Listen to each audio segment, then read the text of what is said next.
Hey, your favorite Monday tradition is back. It's Last Call with Caden Colford, Jake, Helton, Freddy Hawthorne to join us shortly. However, we're going to start with a successful weekend on the campus of the University of Indianapolis. Volleyball, clean slate, couple wins over the weekend, but football, talk about a beatdown. The Hounds kill the Cardinals 63-17. This is coming after a matchup last year where the Hounds went all the way over to William Jewell, and they go into an overtime matchup. They win off a John Lewis touchdown in overtime, but the Greyhounds made a statement. They come back, and there was not a game past the second quarter in this one, Jake. You're exactly right. It was fan appreciation weekend, and, well, Gavin Sukup was out there looking like Oprah Winfrey. You get a touchdown, you get a touchdown, you get a touchdown. 6 of them for Gavin Sukup, the most in a game for UIndy since 2003. Matt Kahn threw 6 touchdowns versus Michigan Tech. We've also been told this is the first time in Division II football that a quarterback has thrown for 6 touchdowns and rushed for 100 yards in the same game. I mean, you're watching him do all this work right here. You see Gavin Sukup standing next to his coach, Brandon Stuckey, his center. What a dot right here, Marquise Gillum. And Gillum is having his best season in Greyhound uniform to this point. The first team all-conference for special teamwork, but also, how about Juicer Spitaki? That man right there, 2 straight century games, reaching that century mark running-wise. He's an absolute menace in the backfield. And it's huge because this Greyhound team was struggling to run the ball the first 3 games. He comes in last week on the road and puts up some big numbers against Truman State, but then he comes in here at home and really puts on a show. This is what we've been waiting to see from this Greyhound offense. And then you add in, obviously, a good game from Gavin Sukup. Not that it's the best competition, but a 60-point win is a 60-point win.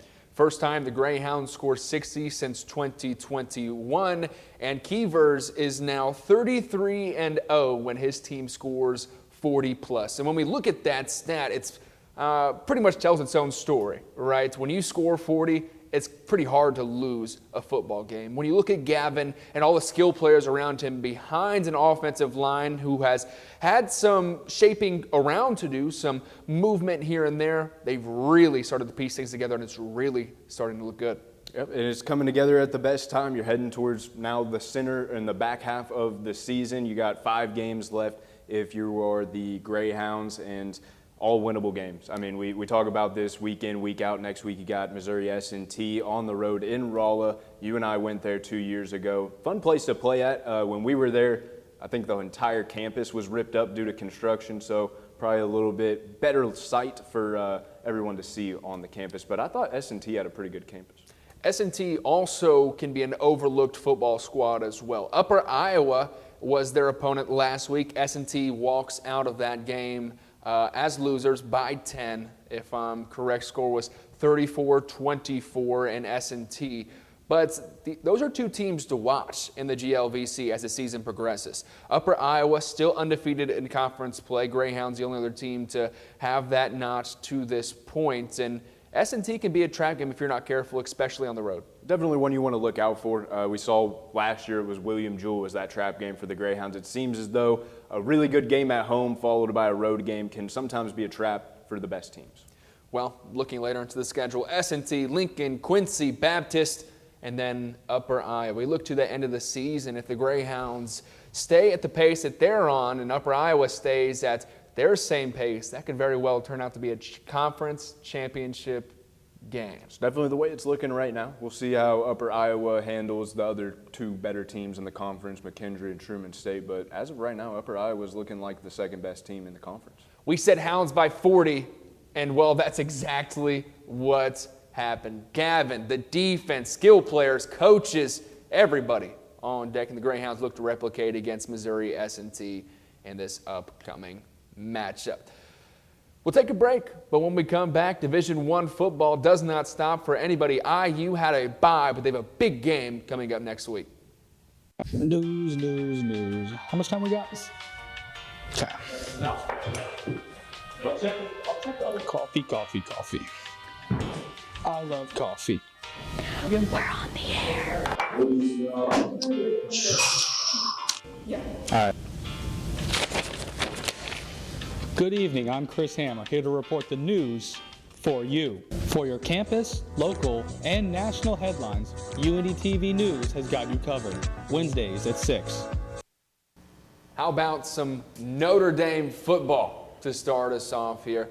Notre Dame, after a questionable start to their season, now beginning to bounce back. First a win over Arkansas, now a 28-7 win over Boise State, who was ranked to begin the season. But the conversation that we have week in, week out about Notre Dame is, well, those first 2 weeks are going to haunt them the rest of the season. This is a team coming off of a national championship berth. They got the chance to play in that game and really succeed as a team last year after a rocky start. But the question is, do they make it back to that point? I'm Caden Colford, joined by Jake Helton, and now Freddy Hawthorne. Freddy, looking at this 28-7 win against Boise State, will disregard schedule considerations to this point. Just looking at this team from a skill point of view, do they have the talent, and should they be considered a playoff team right now? You know, I think when you look at their first two games and you look at the scoring difference, they did not just get completely obliterated in the first two games. These were close games, and they were about a touchdown away from, being undefeated. So when you look at their ranking right now, they're number 16. I think that at the end of this year, they probably won't lose another game, and this will be one of those teams in December and January that are looking to upset a lot of big programs when it comes to the playoffs. And who knows, they might be in the same position that they were in last year. Last year, they lost to NIU, ended up being in the national championship game. So this just goes to show this team is known for bouncing back and playing their best football at the end of the year. C.J. Carr, 2 touchdowns, almost 200 yards as well, with Jeremiah Love chipping in 16 carries for 103 yards and a touchdown as well. Is this the best Notre Dame team, or are they at their best, is what I'm asking you, Jake? I'm going to say no. I don't think that this is a very good Boise State team, and they were pretty competitive. I don't know that there was ever a thought that Boise State was going to win this game, but you would like to see Notre Dame score a little bit more offensively. They did force 4 interceptions against Boise State, which is something good. The defense getting back to its ways, only allowing 7 points. That's a good thing for Notre Dame fans to see. And another good thing is that they jumped up 5 spots in the AP poll. The other teams are beating each other, and that's exactly what Notre Dame needs. They get another big matchup this week. Alabama plays Missouri, and then Illinois plays Ohio State. So those are 2 teams that could drop out of the rankings with losses. Penn State's out of the rankings with a loss. Arizona State, Iowa State are both just on the edge. So there's a lot of room for Notre Dame to work with now that we didn't see even just a week ago. So that tells you how much the landscape can change from week to week in college football. And like you said, I think Notre Dame has a great chance of being not undefeated, but not losing another game come into season and being a team that other teams don't want to play come playoffs. I don't think Notre Dame is ever going to be a team that you want to play, and we're seeing the offense perform pretty well, putting up 28 against Boise State. They have a 4-2 North Carolina State Wolfpack game coming up. The offense, while it has performed, put up 56 last week against Arkansas. Is the defense good enough to win against good teams, Freddie? I think so. I think they're a good team. I think that they have a good defense. Do I think this is the same defense as last year? I'm not sure. I don't think it is. But I think that they have added some new weapons to that team. They have true freshman Mark Zachary. He's from Indianapolis, Indiana. He's been playing good football up to date. So I think that this is a good defense, and they do have a chance to improve week to week. Notre Dame, always going to be looked at as a blue blood in college football, and NASCAR will closely monitor their path to another possible college football playoff berth. If so, it's going to be one of those at-large bids, and they'll fit in where they fit in. But as of right now, I'm seeing people are favoring Notre Dame in the college football playoff. As for Purdue, not so much. But credit to Purdue, at least in the slightest. They've had a really, really tough schedule this year. Just looking at number 17 Illinois, their most recent opponent, 43-27. Even though you're at home, when you play a team with that number in front of them, it's going to be very, very tough. And while Purdue has had some solid games, this is a team throwing the ball 50 times a game. And Ryan Brown's a pretty solid quarterback, but it almost shows one-dimensional nature in this football team. I would agree with the one-dimensional part, but it's also just this Purdue defense cannot stop a halfway decent offense, and that is what it comes down to. You got to be able to make stops. You can't give up 43 points. You can't give up 27 points in the second quarter. The game was pretty much over before they even got to the second half. But I will credit Purdue. They've been fighting. They've been keeping games as close as they possibly can. And I would say that this year for Purdue fans is one of those kind of middle years. You're in a rebuild from a year of probably the worst football Purdue has ever played. I would be willing to say somewhere in the ballpark of that. And now you move on to the post era, the next era, and you're working on rebuilding that team. It's going to take 4 years of recruiting to do that, and we're going to see Purdue slowly get better and better. Well, Freddie, I'll ask you. Luckily, in your college career, you've been on a very, very good football team at the Division II level for your entire career in the Greyhounds. But looking into a program like Purdue, when you're struggling, what changes the tides? What gets you back to where you need to be? I think that this season is a part of that. I think this is a part of them changing that tide. When you look at, like you said, throwing the ball 50 times, that tells me that they recruited a ton of skilled receivers this year, and I think that that is truthful. When you have Nitro Tuggle, he came from Georgia. Corey Smith came from Tulsa. He had a touchdown that game. He's a Brownsburg native. Shout out to Brownsburg Bulldogs. But, yeah, these guys are heading in the right direction. I think that what we need to see from this year going on to next year is they need to get a running back because you can't just throw the ball all game, and they need to revamp that defense. I think that when you look at Illinois, IU beat this team. So when you look at that end of the year matchup with Purdue in Indiana, that's not going to be a good game for any Boilermaker fan watching. So that's just something they need to take a look into and they need to work on improving. Before we do move on, I will say, I know we don't talk Illinois football, but Illinois gave up 450 yards, total yards, to a Purdue team that we have deemed not exactly the best. So I'm very concerned for this Illinois team. I think they are going to lose badly to Ohio State. I think they're going to be out of the rankings, and that does unfortunately affect IU a little bit. We'll get into them in just a second, but I mean, IU, if they lose that ranked win against Illinois, Illinois falls down to the bottom half of the Big Ten. Not that it's going to affect their chances of making the playoffs because they still have some good games down the road, one coming this week, but it's definitely going to make it a little more interesting for IU. Yeah, you'll remember what Jake's talking about in that booting that IU really gave to Illinois just a week ago. But as we look at Purdue's Big Ten slate coming up, they'll have Minnesota, Northwestern, Rutgers, then 15 Michigan, then number 1 Ohio State. They'll have Washington, and the last week of the season, number 7 IU. So Purdue scheduled one of the hardest in the country to this point as we switch over to the Hoosiers with that number 7 in front of their name. They had a week off, which is good. You might need it. You're going to Oregon to play number 3 in the country, Freddie. Number 3 in the country. This is a top 10 matchup, Hoosiers versus the Ducks. And where do you want to start with this? What sticks out to you in a matchup of this magnitude? This is probably the game of the year for any Big Ten fan watching, I think. But when you look at the Hoosiers and you look at all the things they went through preseason to now, this is a very big game for them. This is a chance for them to shut up every single critic that said they wanted an easy schedule, every single critic that said they weren't going to be a good team this year. If they beat Oregon in Oregon, we're having a totally different conversation next Monday about this football team. If they lose, we're probably talking about the same thing that we talk about every year with the Hoosiers. So I think this is a big game for the state of Indiana, honestly. I like the way that Freddie put that.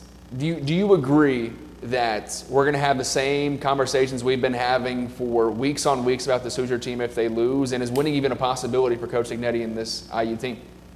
After that game against Illinois, I'm not going to put it out of the realm of possibility. It could happen. They could win this football game, but I do agree with you. I think Freddie said it pretty perfectly. If they win next week, everyone's going to be all on IU. If they lose, it's going to go back to the IU's good, but they can't win big football games. This is their chance to step up to that next level and really become a football program. We talked about how Indiana is becoming more of a football state with the way the Colts are playing, how IU has been playing. Maybe it's going to become a football state if the Indiana Hoosiers go out and win a championship. And if they win this game, that's what puts them in national championship contention. That's what puts their name up there. They would be a top 5, maybe even top 3 team if they win this game. Fans don't want to say it, but IU has a legit chance. They're only 7-point underdogs in this game. Compared to last year in the big games, they were 14, 15-point underdogs in games against Ohio State and Penn State.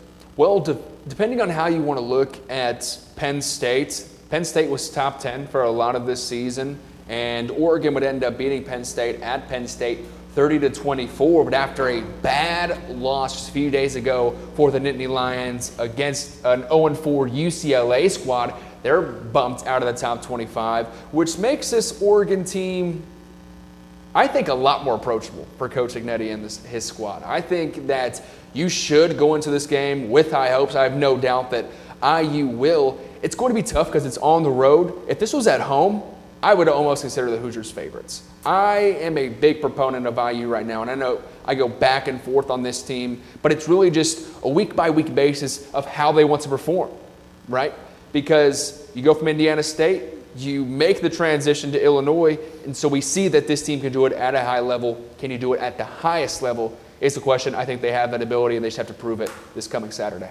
There's a couple questions to be asked with this game and a couple things to look at. Both sides have really been tested. IU had a tough one at Iowa last week, so they got that first tough road game of the season under their belt. As for Oregon, we just talked about them playing Penn State.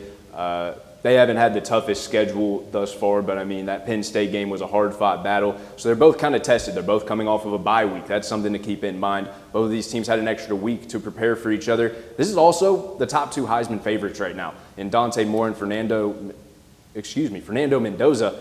Both of them over 1,200 passing yards.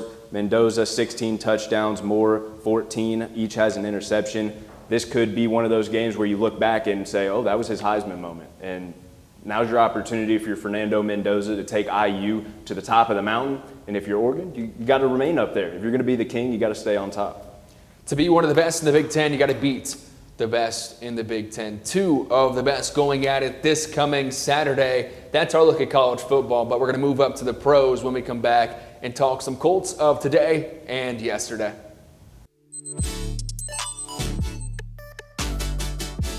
Good morning, Greyhounds, and welcome back to your Wednesday show. We have some very exciting things to talk about with our very special guest. So what do you find unique about UIndy, and what kind of pulled you here? What are you doing? Watching Good Morning Greyhounds every Wednesday morning at 8 a.m.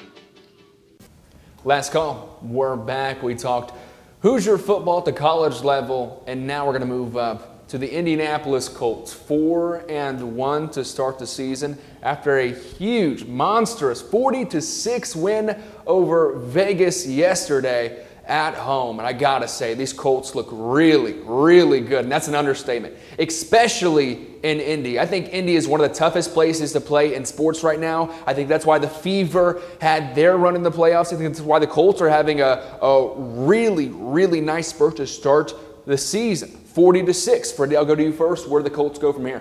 I think the only place to go and the only way to go is up for the Colts. I feel like a kid again watching this team. I feel like we're playing really, really good football right now. And when you look at the schedule and the teams they have for the rest of the year, this is a Colts team that could potentially win out the division and potentially make a really good run in the playoffs come in the wintertime, late December, early January.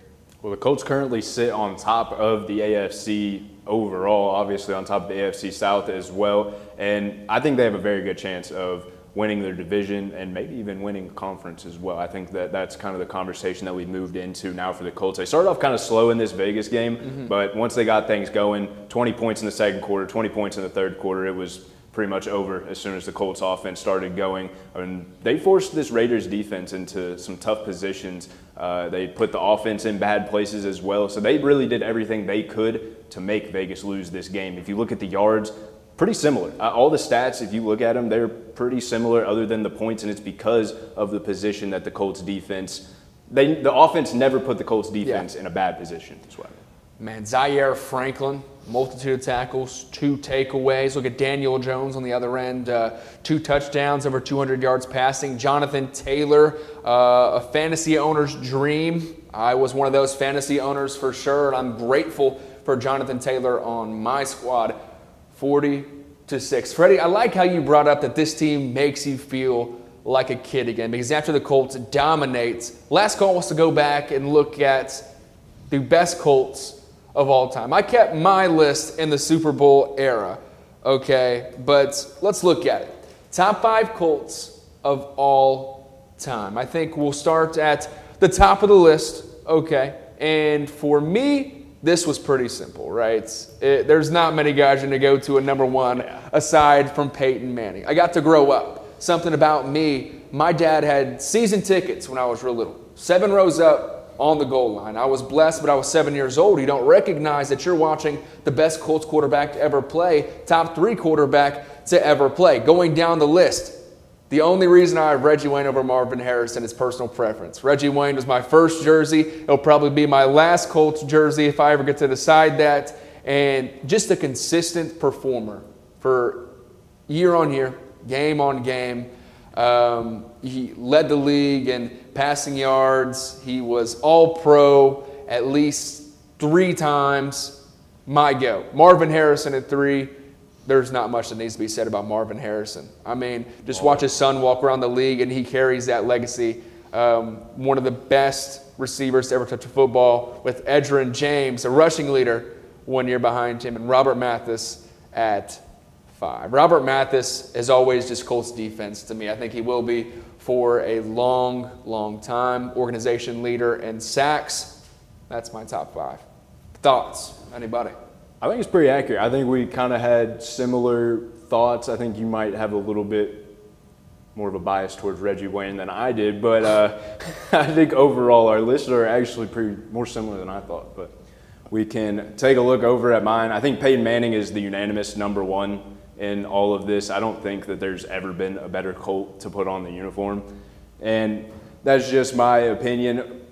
Over 250 games played, 70,000 yards, 500 touchdowns. You can go on and on about Peyton Manning. I don't think there's a stat you could name that isn't impressive. Marvin Harrison, just under 15,000 yards, over 1,000 receptions, Super Bowl champ, 8-time Pro Bowler, 3-time first-team All-Pro. I mean, guy's a baller. And then I went a little bit different than you. We weren't necessarily specific on the time period. So I'm going back to a Colt, but a Baltimore Colt. Johnny Unitas back in the 50s, 60s, and 70s. Johnny U, that's the Super Bowl VI MVP. I mean, he was one of the first Hall of Fame inductees. I felt bad if I left him off this list. 3-time NFL champ, also a Super Bowl champ, so 4-time champ. And also 3-time MVP, 10-time Pro Bowl. I mean, he just racked up the awards. When you think about old football, this is the guy I think about. I think about Johnny Unitas.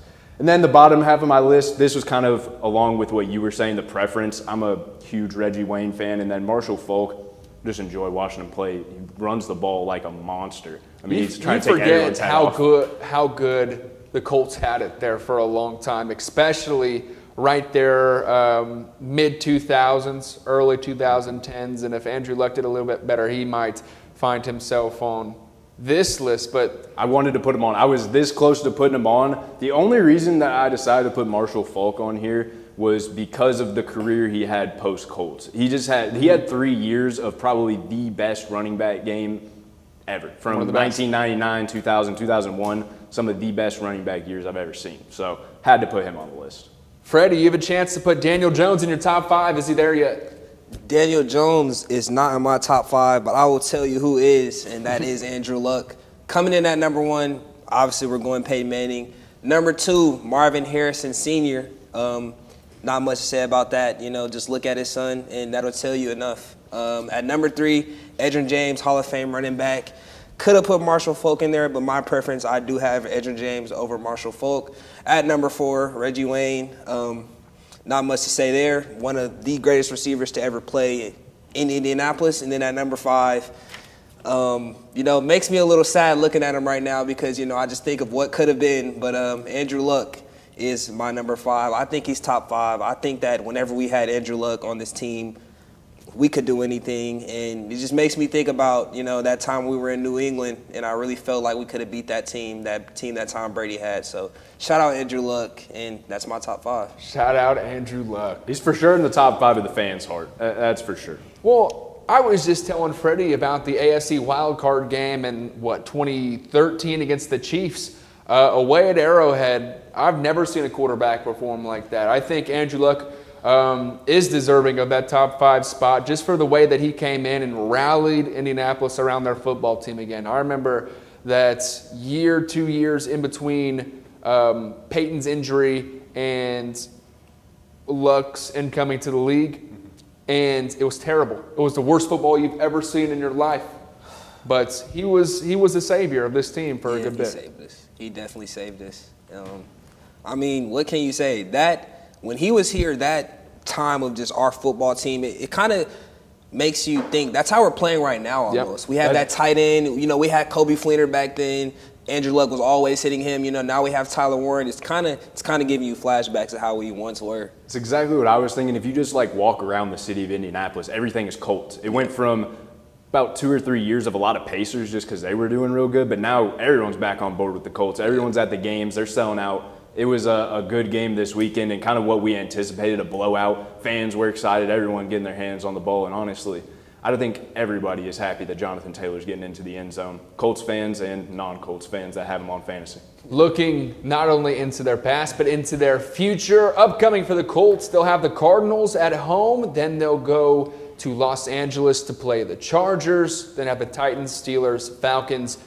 A lot of winnable games is what I hear, guys. A lot of opportunities to win and make that 4-1 record look even better. We can come back to this point in a couple of weeks on the bye week. I think by the bye week, they're going to be 10-2. Or excuse me, 8-2, sorry. 8-2 for the Indianapolis Colts. We might just have to see. Freddie, thank you for joining us today. Anytime. Primetime Pick Em up next.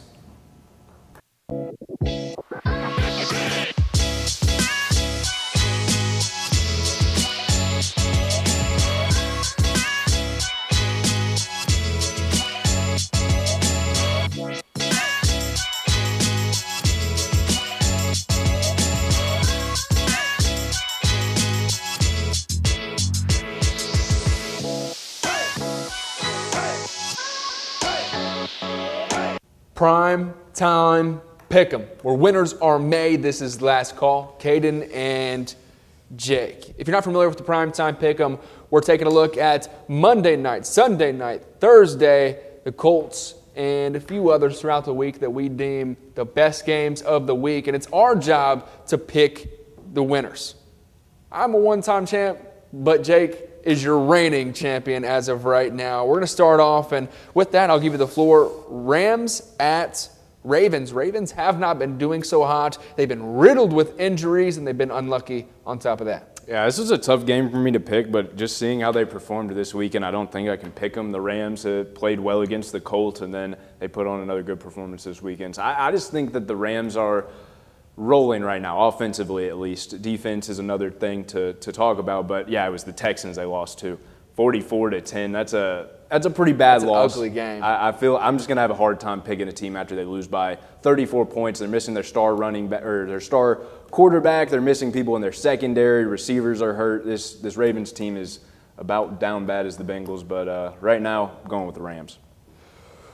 The only thing that keeps me off of the Rams in this one is that, Freddie can attest, it's hard to drive 7 hours, let alone make that flight across the country. When you have, you're cut short on travel days, don't get a lot of rest. I do think the Rams are a pretty decent team, but I do think the Colts should have won against the Rams in L.A., and I don't know if the Rams can make it all the way across the country and win in Baltimore. I think it's going to be scrappy. I think it's going to be relatively low scoring, but I see the Ravens winning it on Sunday. So I'll flip it over, move to the Colts game now, where they'll be at home against the Cardinals. And we said this was very winnable for the Indianapolis Colts, and I think that stays true. I don't think that the Cardinals have very much to show in terms of league-wide talent compared to the Colts, who have guys playing at their all-time best right now. We look back to Arizona this last week, gave up a game-winning drive to Cam Ward after sealing the game with an interception, fumbling that interception, and then allowing Cam Ward to get inside field goal range. Yeah, not much going for the Cardinals right now. Their best receiver, Marvin Harrison, he's having some troubles with drops right now and a miscommunication between him and Kyler Murray. They're just not on the same page, and it's causing a lot of problems that are kind of radiating throughout the team. I think they're really feeling that. You see them lose to the Titans, who I would say are almost the worst team in the league, if not the worst team. I think the Jets will take unanimous just because they're 0-5. But not one of the better teams, and this Cards team puts on a goose egg. I mean, it was not a good performance at all, and I'm surprised it was as close as it was, to be honest. I think if the Titans were any better than they were, would have been a blowout. But I got Colts. Call it the toilet bowl. Titans take that one. Cardinals going to lose to the Colts for sure this upcoming week. We'll look to Jaguars. They play the Seahawks at home. And if you're asking me, I'm a big Sam Darnold guy. I needed a guy off the bench for fantasy this week. I picked up Sam Darnold. He dropped me 30. He dropped me 30 against Tampa Bay, which is why I'm riding him all the way through Jacksonville. Give me the Seahawks. Pretty sure he was also the one that dropped the ball leading to the game-winning field goal for the Buccaneers. But we won't go into that. I am also going to pick the Seahawks. They were in a tough battle against the Bucs. Obviously came out on the short end of that, but I think they're going to come back hungry for a win. And Jags team, I think they're doing better than they were last year, but still just one of those teams where you're like, what are you doing? You're just playing you're looking football. at this front office, you're looking at this team saying, do something. For real. Do something. But I don't think it's going to be this upcoming week, and I'm pretty sure America's on our side with that one.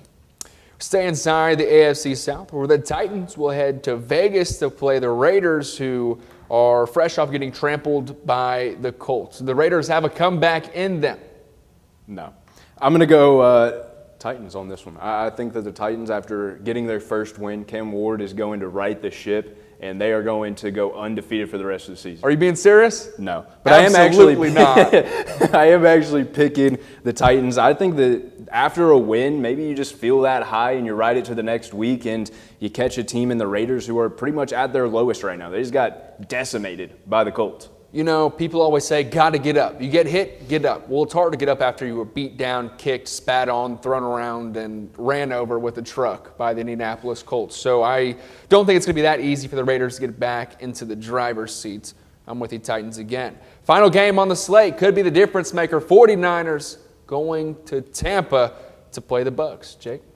Going with my man Baker. Got to. I've just loved the way he's played this year. He's a dog. Anytime there's a close game, I'm giving him the edge because he just finds a way to get them back in the game. You look back at that Eagles game. You look at this game. They didn't really have a chance to win it till the last possession. They go down, score, force a fumble, kick a field goal, win the game. This guy's a winner. This team is a winner, and I'm picking them. You took Baker away from me. I can't pick all the same teams as he. I got to pick the 49ers, who are on the road. Still a very good team. Still a good team, still a lot of talent, and still a good defense that I think is going to hold Baker Mayfield under 30 points. Hold him under 30 points, and I think 49ers. Is that even possible anymore? Does Baker Mayfield even score Baker under 30 Mayfield. points? I mean, that dude, they're averaging like 33 points a game. It's crazy. That's insane. Primetime Pick Em. Do we have records? We do. Let's take a look. 13-6, baby. I'll tell you what it was. That one different pick was him picking the Broncos over the Eagles. You were right. They were due for a loss. They were due. Sometimes you're just due. Makes sense. You can know what you know, but sometimes you got to think what you think. Sometimes And you that's gotta think what what you I think. thought. And I think the 49ers are going to win against the Bucs. There we go. It's going to stay true. You led almost all of last year. Yeah, I did. I'm ahead 13-6. Might as well give me the crown right now. This is last call.